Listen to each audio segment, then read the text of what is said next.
Hoxe téndolles a man para chegar a un pacto pola industria e enerxía que permita prosperar a Galicia na vindeira década, nin siquera nesta legislatura, na vindeira década. Gustaríame que todos os partidos con representación parlamentaria pudesen facer as súas propostas en materia económica e poñernos de acordo, e unha vez que nos poñamos de acordo, respetar ese acordo. Eso sí, sempre traballando dende a objetividade e nunca dende a demagoxia, nin ideoloxía, nin os plantexamentos electoralistas.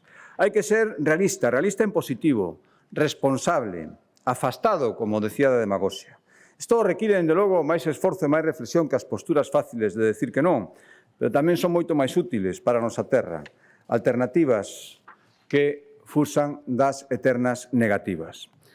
E para ello, as liñas estratégicas de partida que lles propoño neste pacto, e que xa son coñecidas, a maioría nacen do convencemento dunha experiencia de goberno, e no convencemento, a través da experiencia de goberno, de que a Administración debe ser facilitadora e acompañar os proxectos que cumpren e respetan o medio ambiente e respeten a normativa logo dun exhaustivo examen por técnicos independentes como os da Xunta, que os son sen ninguna dúbida.